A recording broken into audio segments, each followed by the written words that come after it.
So I'm starting the webinar now, and we'll start welcoming people into the room. So good evening, everybody, viewers from the YouTube channel and also those who are joining us in the webinar room. I cannot tell you how happy I am and my colleague Shubhika is for welcoming Vindi and Ajay. I'm told this is the very first time that the two brothers are on a panel together. And so what a gift for all of us to receive from the two of them. You know, the two of you are often talked about as leaders who have brought great joy to all of India because you not only excelled while you were in this country, but you managed to excel on the world stage. And really, the kind of recognition you got makes all of us feel very proud. And I'm particularly happy because, you know, when I was a young man, I heard from my father-in-law, Colonel Rajkumar Mehta, about how much he looked up to his colleague, General Banga from the Indian Army, who was such a wonderful leader. And so, you know, so nice that we have both of you today. And Shubhika, before I begin to ask the questions to our two wonderful guests today, you want to say quickly something about you and your being a co-host, Shubhika? Thank you so much, Anil, for having me to co-host this evening with you. I'm equally thrilled to welcome Mr. Ajay Banga and Mr. Vindi Banga. Such a pleasure to have you, sir, with us, and look forward to loads of learning today. Hello to all our viewers as well. A bit about myself. I'm from the first batch of SOIL and post-graduating from SOIL State joined Kohler's management trainee program. Since then, I have worked to support our businesses for various compensation benefits, stewardship initiatives across India, South Africa, and currently supporting the EMEA market. So it's really been 10 years of my working journey with Kohler. So that was my brief introduction. And with that, I will hand over to you, Anil, to begin our session today. Thank you. Vindi and Ajay, once again, welcome. Thank you. Thanks a lot. Thank you. So may I begin with you, Vindi? Tell me, where did it all begin? You know, your early upbringing, the influence of your parents. Describe to us where it all started, your journey. Give us a feel of that. Well, look, I guess, you know, Ajay and I, we were fortunate to be born into a wonderful family. Being born, by the way, into the right family is half the battle in this world, you know, and we were very fortunate to have that. My father was in the army, and therefore my memory of growing up really is constantly moving around. I started schooling, believe it or not, in a girls' school. Yeah, that was my first school in Secunderabad, where they used to take boys up to the first 2 classes or something like that. And then I was trying to count back the other day. I think I probably studied in 6 schools, and I may have lost track of one on the way. So that was my memory. We kept moving around. It was a great life, frankly. You know, moving schools initially was hard, but as I look back on it, you know, that's probably been wonderful, because now I just don't think after that about upping sticks and going to a different country, different home. We've lived in 18 homes in different parts of the world. So it was a great childhood. A lot of access to plenty of sport, because my dad himself used to play and he used to encourage us to get out there. I must say I was a very early starter at golf, but it hasn't done much for my game. But I used to get out with him, and it was a wonderful childhood, I must say. How nice. And Ajay, what are the memories of your childhood that stand out for you as some special moments? But the first difference between him and me is I was a late starter at golf, and my game is even worse than his, just to be clear. Right? So, I want to be clear on that one. So, No negotiating on handicaps here. Sure. Yes. Yes. But they say the truth will set you free. So you got to get that behind you early in the system. Yes. Memories. The multiple schools, to be honest, I've said this to my kids. They've moved as Vindis have. My girls, the elder one went through 8 schools before she finished high school.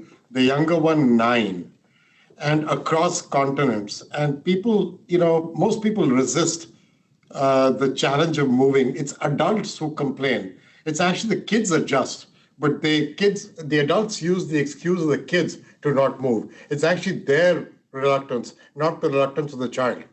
And I think the child actually becomes a adjustable, friendly, outgoing, wants to get to know, fits into new places kind of person, which is such a attribute of future success, because that's kind of what life is. So I think that part of, I could not agree with Vindi more. The other part that stands out for me is the fact that when my dad moved a few times away to non-family areas during the wars.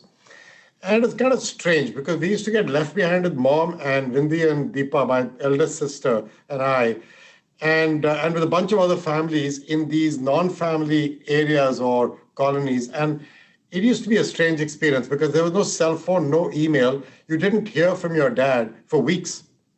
And then you'd get a phone call saying he's well, and then he would disappear for 2 weeks. And, letters would come infrequently. And I still have vivid memories, Vindi would remember this, but in Delhi, of air raid trench shelters being dug into our lawn and us having to run into them to hide. I mean, stuff that now seems pretty traumatizing. But at that time, we took it as a big lark. My mother felt the stress. I think my sister felt a little more the stress because she was older. Vindi and I were younger. And I think it allowed us to go through it a little easier than probably my mother and sister. Right. Thank you.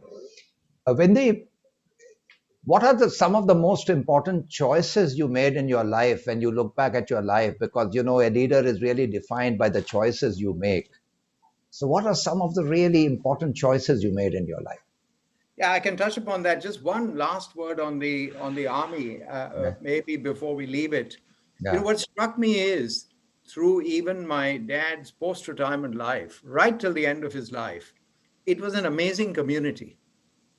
And there's something quite unique about that. It is people work together, but they are like family.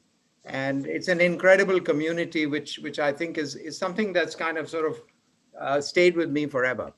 To the choices, look, both the choices I can touch upon, maybe one pretty early on in my education time, and then maybe one whilst working, were completely serendipitous. I mean, they weren't great choices that were made with any great strategy.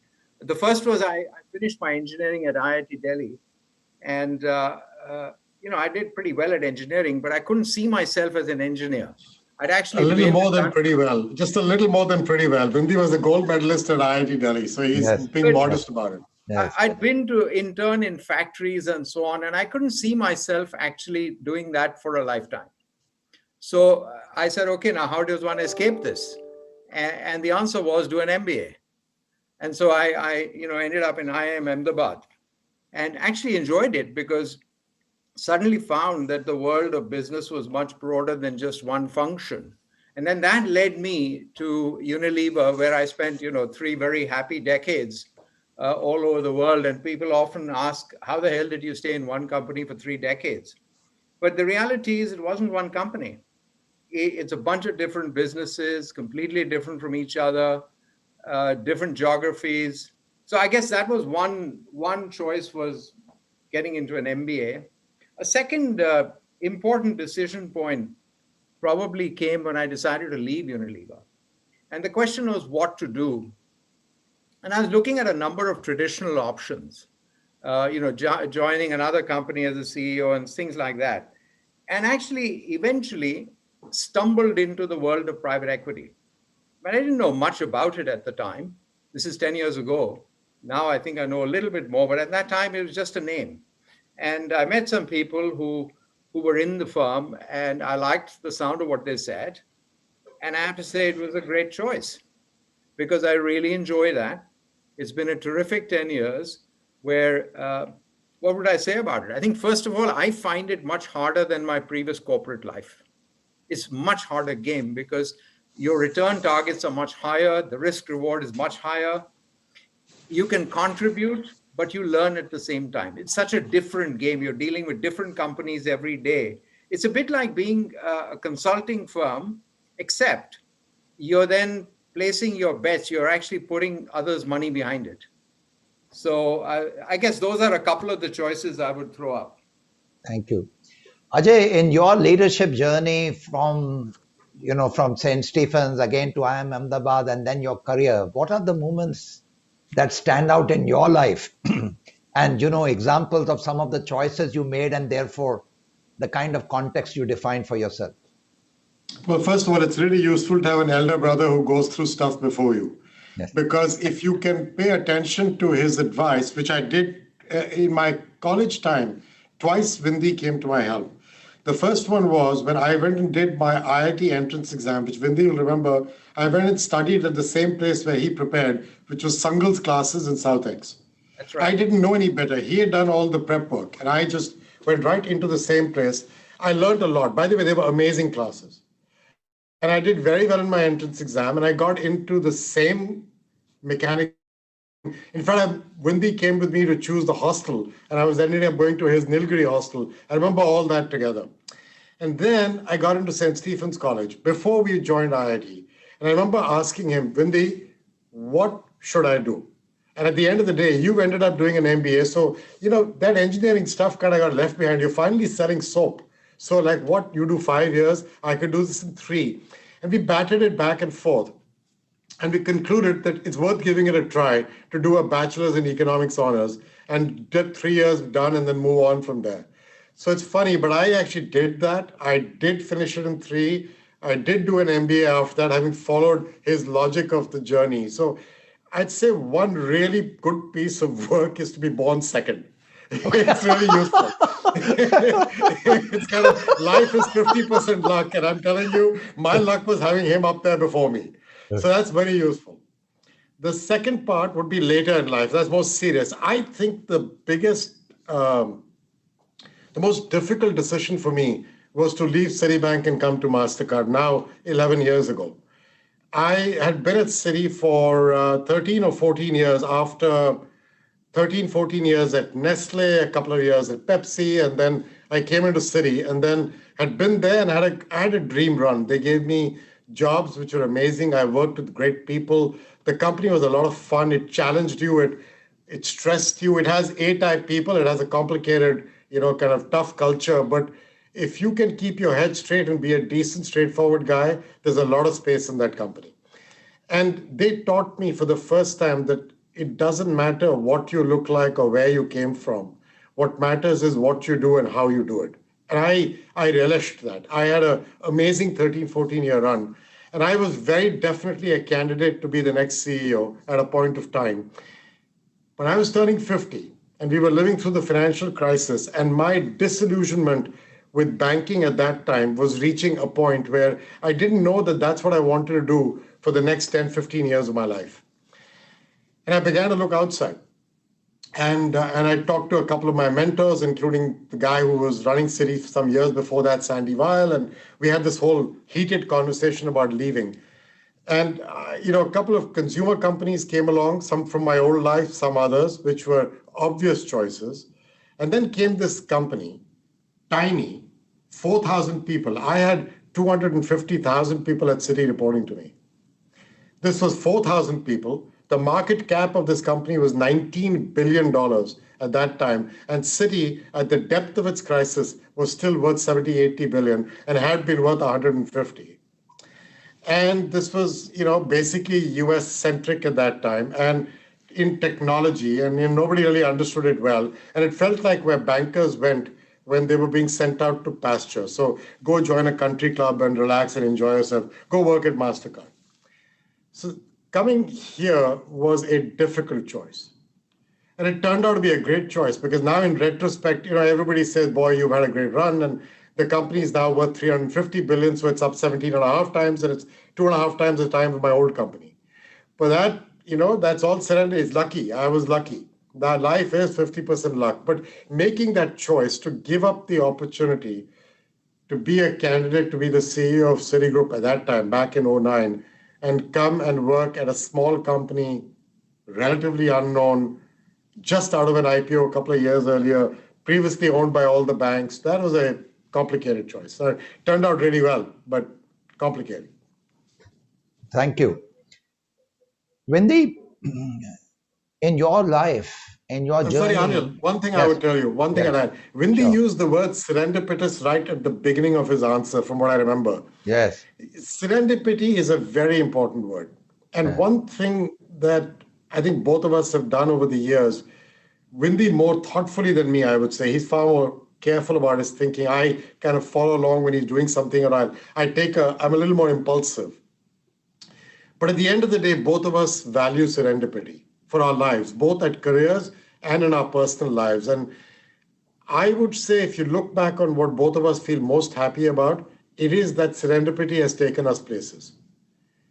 And you overplan things. Today you're sitting in a job and you say, man, I want Vindi's job. I want to be chairman of Hindustan Lever. Let's go back 20 years when he was doing that. But chairman of Hindustan Lever, when Vindi was the chairman of Hindustan Lever, may not be the same role 20 years later. And by the way, the whole company structure may change 3 times between now and then. And therefore, the probability of what you think is a career opportunity, when you're sitting in it looking up 4 levels above you, may not be the same job by the time you get there. And that has happened to both of us many times in our careers. And so over planning your career based on today's structure is the worst thing you can do for your career. That's something that I think serendipity really means something for. Thank you for sharing that. Vindi, amongst all the things that have happened in your life, I know that personally from my own experience that you grow when you go through some very difficult situations or some challenges that you face in life. Was there any particularly difficult moment or challenge or situation you faced that you grew as a result of? Yeah, there are plenty. I mean, life throws stuff at you in business, and it certainly doesn't come predicted. I guess one of those I'd pick up, since we're on the theme of Hindustan Lever, we can pick that one up, which is that at least when I joined, Unilever, a bit like this, you kind of say, what do you aspire to? And you say, maybe one day I'll do something nice and big in this company. Yeah. Well, eventually, it happened, and I was appointed chairman of the company, and it felt like, gee, this is a great job. But as I got stuck into it, I realized how hard it was, actually. The company had not met its growth targets for the previous 4 years. India was going through liberalization, and that meant that, first of all, international competition was coming right in. That's the time when Procter & Gamble came in and others, and they started investing big in the country. The other thing that happened, surprisingly, because people now could spend on other stuff like telecom and so on, the FMCG market, which had been growing with double digits, suddenly stalled. So there was no growth in the company. And the company, by the way, had a lot of history. It had 1/3 of its business was in non-core businesses. We used to be the largest manufacturer of shoes in the country, thermometers, nickel catalysts. I mean, we had all kinds of strange businesses coming out of the Farah times where we had to do stuff. So it was quite a tough challenge now. And by the way, you don't have too much time. It was a publicly listed company. It was very visible. It was in the top 3 or 4 companies in India. And it was a very big chunk. It was 1/3 of Unilever's market cap. So anything that happened in India used to actually have an effect on the parent company. So that was a pretty hard challenge, I'd say, at that time. And we just kind of, decided to put our heads together, try and figure out what to do. And with the benefit of hindsight, it looks so simple, but at that time it didn't. But we did 3 or 4 simple things. We, first of all, decided we had to shrink the company to grow. And therefore, we had to exit these businesses. So we exited 13 businesses, each of them completely different, finding different exits for each of them. The second thing we had to do was to actually figure out how to take out cost and make this company competitive so you could invest back in growth, because that's what you needed. And you had to make the company innovative. it wasn't innovative. The business was kind of structured. It was coming from a time when if you had the capacity and you had a great distribution system, you basically sold and gained market share. So we had to actually smarten up the innovation profile. And last but definitely not least, most difficult part perhaps, is we had to let go of lots of people and at the same time transform the culture of the company. So it was a pretty tough job when I look back on it. And I had a terrific group of people around me at the time, all of whom are still very good friends. And when we look back on it, we often have a laugh about all the mistakes we made, because we made so many mistakes. I mean, these things never go the way you plan, but it was a great run, and that company thankfully is continuing to do extremely well. Yes. And I think around that time, I got the opportunity to work with you in Levers, and that's how, we met. And, I very distinctly remember the new conversations you had initiated, including that whole thing about the leader as a coach and that whole kind of a model. So, yes, fantastic, Vindi. Thank you. Ajay, coming to your story now, they say that sometimes you gain a lot out of pain. Has there been any particularly such event in your life which was particularly painful that provided you that sort of story of growth? Aside from the fact of having to follow in the shoes of a star brother. Yes. By the way, I think Vindi hasn't talked about one thing which I now, out of my own experience, now that I think back to what he did at Hindustan Lever, managing a company in which the primary shareholder is a foreign company, but your responsibility to local shareholders stands heavy on your shoulder. I think he walked past that by saying, I did all that. But in actual fact, I can imagine that was not easy. Because when you're that large a component of your parent company's market cap, the pressure from people in London or in the Netherlands, wherever they be at that time, and yet having to be the local person caring about Indian shareholders, that could not have been easy. Now that I know better over the years of my own shareholder dealings, but I think he made it look easy to all of us at that time. So that's a topic probably you should ask him more about. Yeah. Well, you picked that one up correctly. It's right. We had three groups of shareholders. We had Unilever at 50% plus one golden share. We had a bunch of lay shareholders. In fact, we used to have 125,000 shareholders. So we used to have our AGMs with 12,000 people in the room. And of course, we had the Fidelities and the Capitals of the world. So it was an interesting path. But I would say one thing here, to the point that Ajay has made. Unilever is a very, very unusual company. And they really do believe in giving their people, at least at that time, a lot of autonomy. The one choice they used to make very carefully was who headed a big country. That was thoughtfully done. And after that, they really believed in what was good for the business. Some of you would know Prakash Tandon, who was the first Indian chairman of Hindustan Lever. I was the seventh. So it was kind of easy to follow in everyone's footsteps. But when I was appointed, he told me something which speaks to the ethos of Unilever. He said to me, son, remember what's good for India is good for Hindustan Unilever. So Ajay, thanks for that. I sort of said you passed it. Thank you. Yeah. Yes. So we'll come back to that accountability and empowerment, I'm sure, but there's a very big topic there. So anyway, back to your question about pain points. Yeah.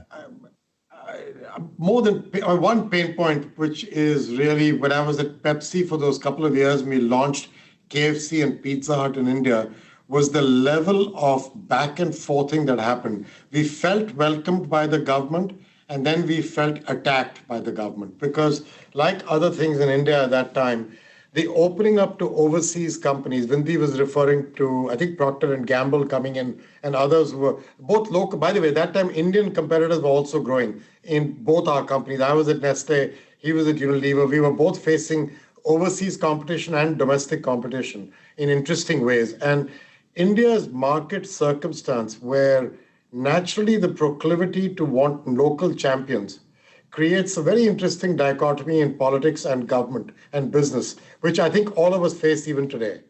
that stared me in my face. And I went through some very challenging times with amazing government help and amazing government interference. And learning how to deal with that and yet keep your head down and not get upset by it, but realize that life is about challenges you have to navigate through with a level of equanimity. That I think was a big learning. But the real learning to me was last year, COVID. Yes. Running a company our size, which by now is they said last year $350 billion. We're in 200 countries. We've got offices in 80 countries. We've got 70% of our people now outside of the United States, and everything shut down. On the 13th of March last year, New York City shut down. But we could see it coming from February and January onwards, the way it was spreading through Asia. And yet we miscalculated because I had lived through Asia in the days of SARS and MERS, and I thought this will remain isolated in Asia. Big mistake. The China and the travel of SARS time is very different from the China and travel of COVID time. This thing spread because Chinese were everywhere and we were all going there and coming back and forth. And you know what? None of us were able to, it doesn't have borders. You can't put up walls to prevent this kind of thing from coming. We could see it coming and we still didn't have the forthright thinking to say, hey, buddy, you better lock down the hatches because this is coming. And then dealing with, when March exploded, we went from a company growing in double-digit revenue growth, very high double-digit, by the way. We were on our record revenue growth through 2019 and into January. February was slowing down. March, we hit a wall and went negative double-digit. And we exited March at the highest negativity rate of the year, by the way. So the end of March looked like the end of the world. And if you've lived through the financial crisis, financial markets were beginning to freeze up. You didn't know whether you would have capital. As Vindi will tell you in the private equity business, the companies he was invested in had no clue whether they would be alive 2 months from then, whether they would have the cash flow to survive 2 months, because you couldn't predict what will happen in the commercial markets and you couldn't predict what will happen to the outstanding liabilities that people owed you. You just couldn't. And so taking action on many fronts to keep the business running, to keep liquidity and cash flows going, to reassure our employees that we would fire nobody during COVID, not one person, despite the damage to the company's P&L, so they could focus on their health and their family and the company's business with clients and stop worrying about their job. All this turned out to be a great idea later, but at that time, we were reacting on the go, on the fly. And in the midst of all this, we had announced a transition, in my case, to a new CEO to get appointed on the 1st of January. So I had to conduct a transition as well from a guy who'd been around for 11 years to another person. And so finding ways to do that by creating transparency of thinking around what stage of cycle are you in on this and how to manage your expenses and your people and your risk and keeping the business running. You know, today, everybody says, oh, we went digital, we went online, we were able to do everything we had to do. Well, guess what? You wouldn't have been able to do diddly squat if your payment system didn't work. But for your payment system to work, and not in one country, in 200 countries, at that time, required my folks to go in to work every day when nobody wanted to leave their house. And that was very challenging. And I came to work through the pandemic every single day. And now, and living when people thought surfaces gave you the COVID thing. Remember, Vindi, the video I sent you of some doctor at Cornell Weil who explained how it's a surface thing and then moved on to aerosol, and nobody knew what was actually happening. No one had an idea. We'd all read stories about the Spanish flu and the bubonic plague, and who the hell knew what we were going to live through? That, if you really want to know what my biggest challenge was, last year was the single biggest challenge of my professional life. The single biggest. Thank you. Thank you for sharing that. And when in some ways, the world has changed forever. I mean, you know, people who just fool themselves to say we will just go back to what the life was and business was are obviously not really being truthful about it to themselves. So what are you noticing about the profound changes taking place in our world and in the different sectors? If you're referring to the pandemic, first of all, I would underscore what Ajay has brought out so well, which is it is hard to imagine the year we've lived through. And actually, so many companies have come through it so well. It's incredible. It's a testimony to human ingenuity, human resilience, that people have been able to do that. But what is totally underestimated is what he described, which is just the challenge of keeping the day-to-day thing running. We've had a situation, companies have went to a situation where their revenue was zero overnight, and you had all the costs standing. So we've been through that. And I think, to your point, what will change, what will stay? I think it's too early to say, frankly, because we're still in the pandemic. We're not through it. We can see our way through it a little bit. The first 2 months went very much in survival mode. It is, do you have cash? Can you actually pay people? Then it was, okay, how do we reopen our companies? Because after shutting everything down, everything started opening in different parts of the world at different times and different paces. And after that, the last 3 or 4 months have been around what you're saying, Anil, which is what's going to change. My own reflection on this is possibly the one thing that is inexorable and has taken to a new level is the adoption of technology. I think it's all permeable now. It was there already. I mean, Zoom existed before we had the pandemic, except we were still flying to New York for a lunch meeting and flying back. Now, I think we've learned to use technology much more than we did earlier. I'm using Zoom as an example, but actually, I think the spread of technology into business has gone faster and further, and that will not go back, it'll go forward. I think that's one big change that's happened. For the rest, I would say the jury is out. I would not rush to say, let's close down these offices and let's do this and so on. People will rediscover a new way of working. I don't think people are going to go back to the old ways of working 5 days a week from the same office. I think each company will go through a period of experimentation to figure out what's right for them. I think the other thing that is perhaps catalyzed by the pandemic, but was coming in any case, was a backlash against globalization. We had 3 decades of a dream run of globalization, where frankly, the world benefited.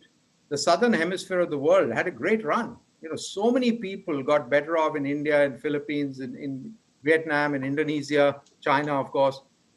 But in the West, where we live, Ajay and I live, actually what happened is the companies got richer and a few people got inexorably richer, but the population stagnated. And that's happened for 3 decades. And that's what's led to America First and Brexit and all this kind of stuff. And I think that backlash, the pandemic has again brought that out again. It's the weaker sides of society that have suffered. It's they who are actually out of a job. We're all doing fine from home. We have big homes. We're working white collar, working from home. It's the people at the bottom that have got hit again. And I think that will exaggerate the societal divide. And it is something that I think as business and as individuals, we would be very well served to be thoughtful about and do whatever we can as companies, whether it is, what is jargonized as stakeholder capitalism, or whether it's individuals, corporate and individual philanthropy, or whatever it is. We've got to take note of this, because if we are not able to build a better integrated society, I think we'll have a tough time. So Ajay, what is the future of capitalism going to be? Because, we are teaching this global course amongst 4 universities globally to students, and we call it the future of capitalism. Nitin Noria and several other friends are part of this initiative. So how do you see the future of capitalism, Ajay? So, by the way, I think Vindi covered that essentially the correct way. I'll just give you my way of saying pretty much what he just said. He called it the jargon of stakeholder kind of capitalism words. I'll tell you my view. My view is that capitalism has done really well for the world for the last many decades. But like every other system, when you allow the biggest beneficiaries of that system to decide the rules, then you end up with non-level playing fields. whether it is a dictatorship in some country or an elite political class in another which has cozy relationships with big business, or a communist leader in another country, or very big beneficiaries of open liberal capitalism who in turn then figure out how to define the guide rails, you end up with bad systems. You end up with unchecked systems. And I think one thing the world has to understand is that you need guide rails. And to my mind, government's job is to create the guide rails for capitalism. The job of capitalists is to then use the level playing field that those guide rails should create to build value for your company and yourself. Nothing wrong with that. That's lost some of those guide rails. And so to me, I prefer not to use words like conscious capitalism and stakeholder capitalism. Vindi and I were in Davos together in January 2020. And he and I met up a couple of times in that members lounge. And then I remember telling him I'd just come from speaking at an event with Satya Nadella, where I got really agitated about this stakeholder capitalism stuff. And both he and I were saying, by attaching a word like conscious or stakeholder ahead, you're making it look like you need a good adjective in front of a bad word so the two together are palatable. And I think that is not what capitalism deserves. It deserves better treatment than that. But it does deserve guide rails. So that's the first thing. Sure. The second thing is, and I've said this again for a while, that my belief of the world's problems are they fit on three sides of a triangle. I have a serious problem with remembering 17 SDGs. I can't remember them. I remember 3 or 4. I probably have an ADD that Vindi must have caused when I was a young fellow. But I cannot remember 17. I don't think he can. I don't think I can. But broadly, I have them listed in 3. One side of the triangle is the trade-off between one and many. In that comes all the aspects of inclusion and exclusion. It could be your ethnicity, your gender, your sexual orientation, growing up on the wrong side of the tracks, being unlucky to not be born in the right family, as Vindi started this conversation with, or Vindi not having right access to right healthcare or education, which we were lucky to get. Those are all trade-offs between one and many. Financial inclusion, that stuff. The other side of the triangle is humanity versus nature. And that's what we now talk about as climate and green and water and oceans rising and ice melting and blah, blah. In fact, I used to call it man versus nature because my belief is that men are more destructive to nature than women are. But I keep getting advice that then I get into a gender conversation. So I've become a little more politically correct and I now call it humanity versus nature. But in actual fact, what keeps the triangle up, Vindi is a student of mechanical engineering, so you can't keep two things up like this, they fall. What keeps it up is the stability of the bottom, and that, unfortunately, is the trade-off between long-term and short-term. Politicians, CEOs, school principals, everybody's incented to apply short-term, medium-term solutions to what are essentially very long-term problems. So that's why a mayor of a city designs a bus rapid transit system or a bicycle lane and pretends that they're solving for climate change. They're doing nothing. In fact, they're adding to congestion in the remaining space of vehicular traffic and actually increasing, scientifically proven, the pollution level in the city. And it's the same for CEOs who care about quarterly results. It's the same for school principals who have to worry about a budget or anything. It's just this problem afflicts society. So COVID has accelerated the societal gaps, the exposures on these. Today we talk about a digital divide. Well, that divide has been happening for a while. It's just become very clear when kids in America, forget about developing countries, in America and New York City, if you lived in a disadvantaged neighborhood, your ability to access broadband, to get access to online learning was zero. Forget about rural America. Forget about villages in India. Let's talk about New York City. And so these are not new problems. These are old problems that unbridled use of capitalism without the good guide rails of governance has allowed to become a festering sore in our society. And so the way Vindi expressed it is the way I would close this with, which is, if all of us, companies, individuals, governments, if all of us don't pay attention to this, then we have a bigger crisis looming, and a very serious crisis, which will make current societal segregation look like child's play. Thank you. I think that's a very sobering thought for all of us to reflect on. And Shubhika, there are plenty of questions bubbling up in the Q&A box. So would you start reading those out? Yeah. Sure. Should I start from the Yeah, first please. one? Yeah. So this is a question from Gopal ji. I teach young MBAs at IIM Bangalore. They are impulsive, want overnight success. How to teach them leadership and motivate? What will be your advice, please? Vindi, go ahead. Well, look, I mean, in a way, it's nice to be young and to be in a hurry. There's nothing wrong with that. As far as teaching leadership is concerned, look, there are some people who think leadership can't be taught. It is inherited, and I disagree with that. I think you can actually help people to understand leadership, and you can do that usually by telling them about it, showing them examples, giving them case studies, and helping them understand what are the key aspects of leadership. So I would encourage you to do that. It's certainly something that can be taught. Okay. The only thing I'd add to that is that, to me, I think leadership is a privilege. It's not your birthright.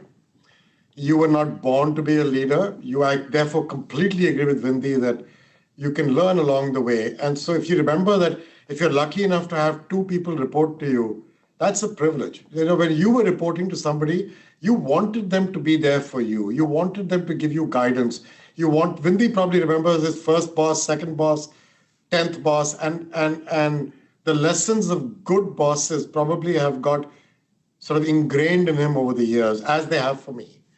And so I think leadership is a privilege, and it starts with listening more than speaking. So my joke in the company is that God gave you 2 eyes, 2 ears, and 1 mouth for a reason. And you should kind of use that ratio to your advantage. And if you do that well, then you can have a really good run. Thank you. Thank you. There's a second question from Mr. Yogesh Anle. He says, Vindi, I'm also from Nilgiri Hostel. So wonderful to meet you today. I'm curious to understand how does a company like Weavers produce so many leaders who have made their mark around the world? Look, I think that's a testimony to the previous generations and the culture of the company. I think, the company has been typically over the years been able to attract good people, but that itself is because it's been successful. It becomes a virtuous cycle, and that's what effectively has happened with Hindustan Lever. They were the first to introduce a management training scheme in India. They actually were the first people to take youngsters, put them through a structured program of 2 years and help them understand what different parts of the business were. After that, self-development. Think about this. I can't remember, but every year I used to be sent away for a week, initially in India, then internationally, for some kind of training program or the other. So there's a deep investment in people. And that is the ethos of that company. Coming back a little bit to Unilever and its link with Hindustan Lever, very early on, I'd say probably 50, 70 years ago, they concluded a policy called Ization, Indianization, Brazilianization. And what they did was they wanted to make sure that their big geographies had local leaders. So they wanted a Brazilian to chair Brazil. They wanted an Indian to be head of Brazil. So they actually, again, reinforced the investment in people. So back to your question, I think the reason why Hindustan Lever has produced good talent and continues to do so is that it really invests in people. That's just a central part of everything that happens. I mean, when I was there as the chairman, I used to spend a lot of time with the trainees. It's just the way it is. It's so deeply ingrained. It's in the culture. Yes, and R.R. Nair is part of the webinar, and he's also sending his greetings to you right now. Well, R.R. Nair, oh my gosh, R.R. probably selected us. Yes, that's right. Yeah. So there he is. Yeah. Go ahead, Shubhika, the next question. So there's a question from Sabarish R. He says, "Hi sir, good evening. How are you looking at the future of Mastercard with the UPI payment coming into the picture? Moreover, some reports say that more than 1 billion UPI transactions are happening every day. Is there any big transformation that is going to happen with Mastercard?" Yes, I mean, UPI is India, and MasterCard does operate in 200 countries. And India is an important market, but it's 2.5% of our revenue. And so I don't want to answer this question based on only UPI. There's a much deeper question there, which I think is of more interest, which is that my belief is that MasterCard is not a card company. We have card in our name, but just to be clear, Apple doesn't sell apples. And Amazon is actually a river in Brazil. But that's never a question that they get asked. And yet I keep getting asked this question often. So just so you understand, I get more than half my revenue from nothing to do with cards. I get it from instant payments account to account. For example, VocaLink. Vindi lives in London. VocaLink is the payment infrastructure that binds. It's the UPI of the UK. It is in England. It is now in the Nordics. It is in Singapore. It is in Philippines. It is in Peru. It is in Saudi Arabia. It is in the United States. It's in Canada. We own that. And that gets us a large part of our revenue. And then AI, artificial intelligence and data and analytics and loyalty services that build on payment transactions is a very large part of our revenue. So our company has been transformed over this decade to go into more than a card business. And so to me, I'm not forcing somebody into a card rail versus a UPI or account to account rail. My interest is, do you use my rail to enable the transfer of money between different parties? If you do, that's really good for my business. That's the first thing. The second thing is that the advent of new technology is our friend, actually, because it enables us to move faster on the opportunity of reducing cash in an economy. Cash is still 85% of retail transactions in the world, even now. Not during COVID, but pre-COVID. And actually, as the Asian economies are coming out of COVID, it's swinging back towards what it used to look like, not all the way, but more than half the way. And so the opportunity for us is to attack cash, not just to compete with other forms of electronic payments. And that's kind of how we think about our market. And that's what made our company grow over the last decade. As I said, from that $20 billion to the 350. R.R. Nair has a question in the chat box, and perhaps that can be asked to Vindi. So the question is, fascinating to listen to both of you. That's his opening comment. Then what are you doing on a daily basis to remain both agile and also intellectually robust? Wow. I don't know about intellectually robust. That's what I said. RR has to come up with the most difficult question. RR, it's great to see you here. What am I doing? Well, look, as far as being intellectually robust, I think Ajay captured it. All I can say is it's great to have a really honest and frank conversation with your wife. She keeps you pretty much rooted. So that is something I would recommend. But, I think the important thing is, I don't know, I feel engaged with lots of things. I've reached a stage in my life where I'm really fortunate that I can spend my time on the things I enjoy and do just that and nothing else. And I think that is, it's a privilege. Ajay said that these kinds of things are privileges, and I feel like that today. So I work at private equity. I work in the corporate sector. I'm involved with philanthropy. And because I'm involved in all of these different experiences, there is a huge learning curve. You can contribute, but Ajay said earlier about making sure you listen. And that if you listen, that means you're continuously learning. And I think continuous learning is probably one of the most important things, I hope, to keep one from going senile. Because you're constantly confronted with different situations. I mean, I'll give you an example. We've talked about business a lot. So I chair a charity in the UK, Marie Curie, which takes care of people in their last, leg of life. It's a palliative care charity. And we take care of 10% of the population in the country who die every year. Last year, we had our funding knocked out by 30%. At a time when, because of COVID, the number of deaths actually went up. So that was an extraordinary challenge, and we just didn't know what to do. But we kind of figured it out. We figured it out week by week by week by week. And at the end of the year, we looked around and we found we were able to take care of more people, and we somehow raised the money.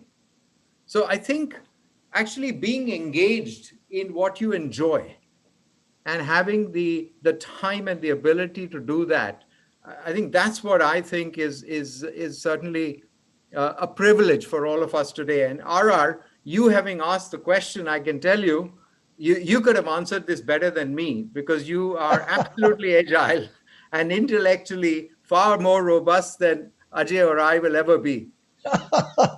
Well, thank you. Rakesh Jinsi, who's the president of SOS Children's Village in India, and also he was president of our school. He's asking this question. Rakesh Jinsi from the chat box. Shubhika, you want to read out? Yep. So how do you see the employment market shaping up given the drive on automation, AI cost reductions, and how will the lower end jobs be generated? Ajay, you want to answer that? So I think, first of all, I am a believer that technology, while it does impact the way jobs exist and created, it eventually leads to more. If you go back over the agricultural revolution, the industrial revolution, and now technology and this new stage, you will eventually find new jobs of new types being created. The real challenge is not that. The real challenge is the time period between when the impact begins and when the full benefits of that change come through to society. Navigating that period is going to be very important. That comes back to the conversation I was having when Vindi and Anil and I were talking about the triangle. I think that'll become even more important over the coming decade or two, precisely because of that question. Now, the downside of all this technology and AI is that a lot of the jobs that till today you thought were relatively safe, take, for example, a bank with a large number of people doing compliance and risk management. Over the last decade, after the previous financial crisis, the jobs in banks in that sector have actually exploded. Most institutions, global institutions, have gone from, say, 1,000 people in that function to 6,000, 7,000, 10,000, as they've had to manage risk and compliance. Automation and AI does change the number of people you need for that. Or take audit, where Vindi and I have dealt with auditors a long time. The more tedious part of auditing, a large part of it already, the large audit firms are beginning to use AI and automation for. So there's no doubt that it's going to change some of the things that we took for granted. The question is, how does society manage from here to there? And I think continuous learning, job reskilling, creating portable benefits for individuals who can take the benefits with them so they can dedicate part of that back to learning and education, changing the way education happens. This is the next decade and 2 decades of work. It's going to be very complicated to navigate if we don't take a responsible view of those who get impacted. Vindi said something about the Western world, and Vindi, you were talking about the fact that the Southern Hemisphere benefited, and those of us here did not. I described that another way. If you think of the average American dream as defined, over the years in different storybooks, it has been this frontline, the kind of worker on a Ford assembly line who grew up, turning a nut and a bolt on the line, and then over a period of time became the shift manager and maybe even the factory manager. And as he or she grew through the career, they bought a bigger home, and their dream was this big suburban home, 2 cars in the driveway, a basketball hoop, and 2 beautiful children playing there, who then went on to law school and medical school or became Vindi. That dream got destroyed over the last 20, 30 years because America and other countries like ours did not invest the benefits of globalization back to those who were getting impacted negatively by the impact of jobs moving overseas. We must not make that same mistake again. That would be an error. And by the way, that's not an American or British problem. This is a problem in India. It is a problem in China. It is a problem in the Western world, because AI will impact jobs, and the creation of jobs and technology will impact that across the world. In fact, there's a book I read the other day which says that people talk about globalization and the movement of manufacturing impacting jobs in the Western world. But if you actually sort of go deeper, technology is what has impacted those jobs even more than globalization. So we've got to be smarter.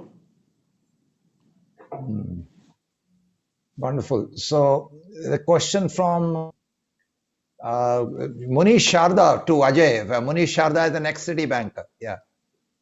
So one thing which has always struck us as city bankers is your photographic memory. What's the secret behind it? I have no idea. So I will tell you one little secret about my memory is that I can remember faces for a very long time. And I remember things that people wear, which come back to me when I meet them another time. I will recollect that Anil was wearing this slightly dark blue, gray colored Nehru jacket, or these days it's called a Modi jacket, but it's the same thing.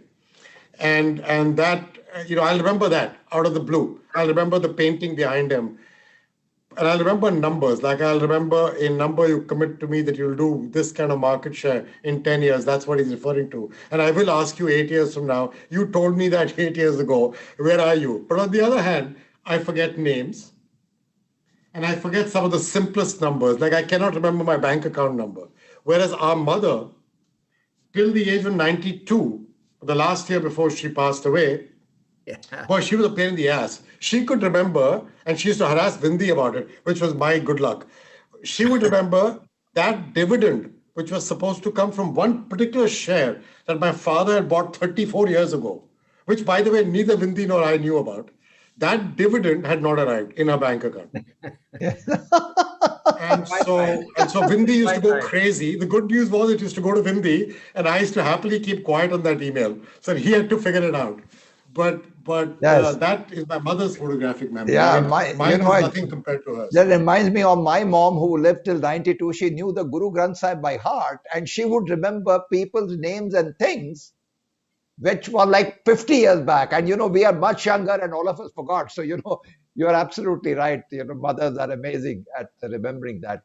I think one last question before we begin to sum up this evening, and whom shall we pick for that question? I think there are some very unique questions coming up, but let's say, okay, I think this is Arja Chakravarti who chairs our HR program. Shubhika, you want to ask a somewhat controversial question Arja is asking? Yes. I can't find it. Yeah, she's saying such an amazing learning from you both. Just a fun question. What are the issues that as brothers you disagree about and why?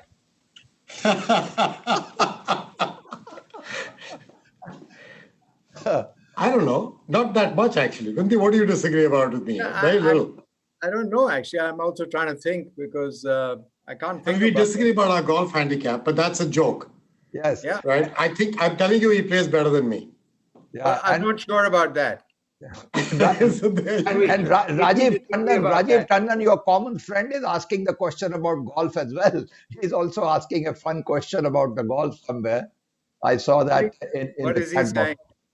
So Rajiv he said something about your golf handicap, that he said he grew up with stories from his parents about how good both of you were. And now that he wants to become a better golfer, what is your advice to him? He needs to ask Vindi. He's the better golfer. Well, I think, all these people who claim they're not great golfers, they're usually angling for a better handicap. Anyways, that was in the light. So Shubhika, time for us to round up this evening. So Shubhika, what would you like to say as your response to this experience?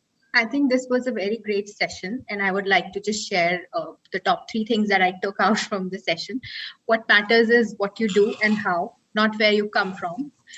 Serendipity is a very important word, which has taken both our guests to great places, and over-planning careers are not a good way to go about it in today's scenario. So I found this to be really helpful advice. And then think long-term versus short-term. As businesses and individuals, we should support the bottom of the pyramid to build an integrated society. So we need to figure out ways on how to take everyone along with us. So, and there were several more, but I think looking at the time, I will hand over to you, Anil, for the closing. Thank you. Thank you. What a delight to be in your presence this evening, Vindi and Ajay. These are the following things I experienced and learned from you today. One, your father being in the army was such a gift, and the frequent transfers not only taught you to be curious and to value diversity, you really enjoyed that for the rest of your life, and to see the uniqueness in people in situations is something you grew up with.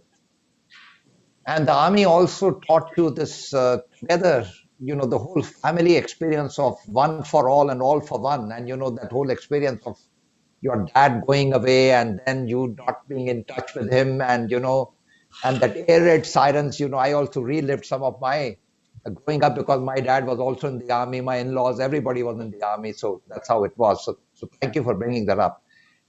And Vindi, you were very astute to know early when you were studying engineering that engineering was okay means for you to become a better leader, but not necessarily that's what you didn't want to do for the rest of your life, to be in engineering.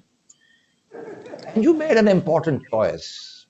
And I think you recognize that the field of management opened your mind up. And then the careers that you talk about and Unilevers, I think all through, from respecting Prakash Tandon's advice to you, it was all about building the institution. And in all your commentary about Unilevers, you gave the credit to the organization and the institution for enabling you to do your best. And I think the work that you did when you were chairman of Unilevers in India, you recognized that you were facing a big challenge, but you got people together. And I think you were very honest to say you made many mistakes together, but you took some tough calls which had to be made. But at the end of it all, you and your colleagues are able to have a laugh about it and to say that the things that you did together to make the whole organization grow was something very special. And I'll never forget that line. What is good for India is good for levers. I think that symbolized the whole journey. Ajay, excuse me, with your leadership, what a fascinating story. Of course, the credit that you give to your brother, and to say that you learned a lot from the steps he took, and also the things that he did that you learned from and therefore decided early to get into economics. I think the whole aspect of Citibank making you a global citizen. And even when you could have been the potential CEO, you decided that there was something about banking. There was some part of your value system that spoke to you and said, the financial crisis taught you this is not who I want to be for the rest of my life. And you walked away from a fantastic career. You took on this challenge of taking up a small company with only 4,000 people. And look at what's happened to Mastercard. So there was a part of you which could see the possibility. It's like the story of the Bata story, and you went to Africa and nobody wears shoes.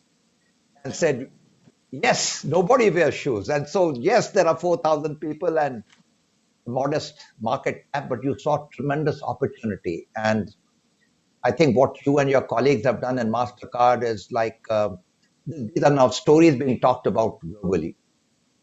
But amongst it all, I just simply enjoyed the ease with which you two brothers bonded and joked and laughed and made it so easy. The ease with which you greeted my young colleagues Shubhika and Prachi, and the way you were so open about all the conversation. I think this just shows the kind of values you both stand for. This also shows how secure you are within yourself. And Ajay, I will never forget that the triangle that you talked about, the three big paradoxes of our life. I think leading with paradoxes is really very, very profound wisdom. And I hope all of us learn from that. And Wendy, thank you for making us remember that the way we are headed today we better take responsibility for the way we live now, no matter what we do, whether we are in education or in business or in government. We need to create a better world for all of us. So thank you, both of you, for inspiring us. Thank you for your contribution to our world. And it is such a joy. And I'm sure General Banga, wherever he is there, along with all those wonderful EME officers that I grew up with, heard about, General Parashar from EME, my own father-in-law, Colonel Rajkumar Mehta, my brothers and sisters who are married to all the army officers. What a joy. Many of them are also in this program today. So thank you. Thank you for bringing this to us this evening. Thank you very much. Thank you so much. Thank you.